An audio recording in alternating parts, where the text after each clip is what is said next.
হক নূর। আসসালামু আলাইকুম রহমতুল্লাহ।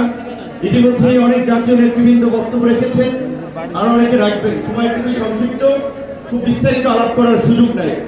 আজকের এই সমাবেশের জন্য ইসলামী আন্দোলন বাংলাদেশের নেতৃবৃন্দকে ধন্যবাদ জানাই।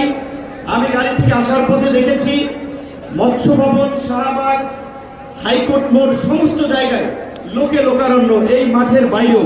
কাজে মাঠে যারা আছেন, মাঠের মধ্যেই লোকে সীমাবদ্ধ, এটা না, চতুর্দিকে লোকে লোকারণ্য। এরকম একটি সফল মহাসমাবেশ আয়োজনের জন্য ইসলামী আন্দোলন বাংলাদেশের সারা দেশের নেতৃবৃন্দকে গণ অধিকার পরিষদের পক্ষ থেকে অভিনন্দন এবং শুভেচ্ছা জানাই। অভিনন্দন এবং শুভেচ্ছা জানাই ইসলামী আন্দোলনের পীর সাহেবকে এবং তার সাথে অন্যান্য সিনিয়র নেতৃবৃন্দকে, যারা আজকের ইসলামী আন্দোলনের এই সমাবেশে বাংলাদেশের প্রায় সকল মত পথের রাজনৈতিক দলের নেতৃবৃন্দকে এই মঞ্চে একত্রিত করেছেন। এবং আজকের এই সমাবেশ অত্যন্ত সময়োপযোগী এবং কার্যকর বিষয়ের উপরে ভিত্তি করে নির্ধারণ করা হয়েছে। আপনারা জানেন, বাংলাদেশের 24-এর গণঅভ্যুত্থান পরবর্তী রাষ্ট্র সংস্কারের যে জন আকাঙ্ক্ষা তৈরি হয়েছে, শাসনতান্ত্রিক ব্যবস্থার পরিবর্তনের যে রাজনৈতিক এবং জন আকাঙ্ক্ষা তৈরি হয়েছে, সেই আনুপাতিক হারে নির্বাচনের দাবিতে আজকে বোধহয় কয়েকটি দল ব্যতীত সব দলই কিন্তু এই মঞ্চে ইতিমধ্যে হাজির হয়ে এই সংখ্যানুপাতিক নির্বাচনের পক্ষে তাদের দলীয় সমর্থন ব্যক্ত করেছে। আমরা পরিষ্কারভাবেই সংস্কার কমিশনকে বলতে চাই, সমাবেশ শুধু একটা দলের দেখেছে, সবেমাত্র শুরু হয়েছে। ইসলামী আন্দোলন আজকে করেছে, 19 তারিখ জামাত করবে, তারপরে গণ অধিকার পরিষদ করবে। রাষ্ট্র সংস্কার এবং জন আকাঙ্ক্ষার বাস্তবায়নে সমস্ত রাজনৈতিক দলগুলো জনসমাবেশের মাধ্যমে এই সরকারকে তাদের সমর্থন দেখিয়ে দেবে।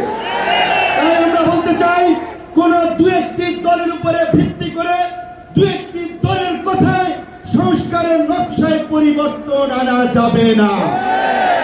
আমি সংস্কার কমিশনে বলেছিলাম, দেশ স্বাধীনের পরে ডক্টর কামাল হোসেন বলেছিল, আমাদের নেতা শেখ মুজিব, আমরা তো তাকে দেখে সংবিধান নির্মাণ করেছিলাম, রচনা করেছিলাম, তাকে এম্পাওয়ার করার জন্য।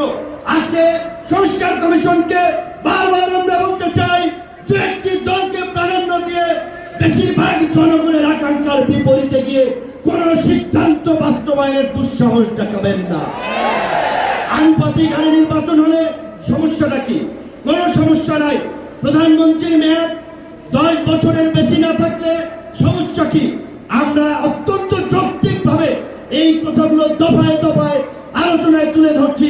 কিন্তু এটা পরিষ্কার, সংবিধান এই সংস্কার জাতীয় ঐক্যমত্য কমিশন কেন জানি দু একটি দলের প্রতি পক্ষপাতমূলক আচরণ করছে। এই পিয়ার পদ্ধতি তাদের এজেন্ডায় বাদ দিয়ে তারা ঘুরাই দিল। পিয়ার থেকে উচ্চকক্ষ নিম্নকক্ষ চলে গেল। উচ্চকক্ষ নিম্নকক্ষ হবে নাকি? সমগ্র নির্বাচন পিয়ারের ভিত্তিতে হবে, সেটি রাজনৈতিকভাবে আগে ঐক্যমত্যে পৌঁছাতে হবে। একই সাথে আমি আরো একটি কথা বলতে চাই, যে বিশ্বাস সহ জামাতের নেতৃবৃন্দ তারাও বলছে, আমরাও বলছি, আজকে সারা বাংলাদেশের উপজেলা, পৌরসভা, সিটি কর্পোরেশনে স্থানীয় জনপ্রতিনিধি নেয়। জনগণ চরম দুর্ভোগের শিকার হচ্ছে সেবা পেতে গিয়ে। সরকারের উন্নয়নমূলক কর্মকাণ্ড ব্যাহত হচ্ছে এবং 50 বছরের যে অভিজ্ঞতা, নির্বাচনের পরে রাজনৈতিক দলগুলো এমপিরা মিলে, মন্ত্রীরা মিলে কেন্দ্র দখল করে তাদের নেতাদেরকে পুলিশ প্রশাসনকে দিয়ে জেতায়। কাজেই এই সরকারের আমলে যেভাবে জাতীয় নির্বাচন হবে, একই সাথে অনতিবিলম্বে আমরা স্থানীয় নির্বাচন আয়োজনেরও দাবি জানাচ্ছি। সবাই ভালো থাকবেন। আসসালামু আলাইকুম।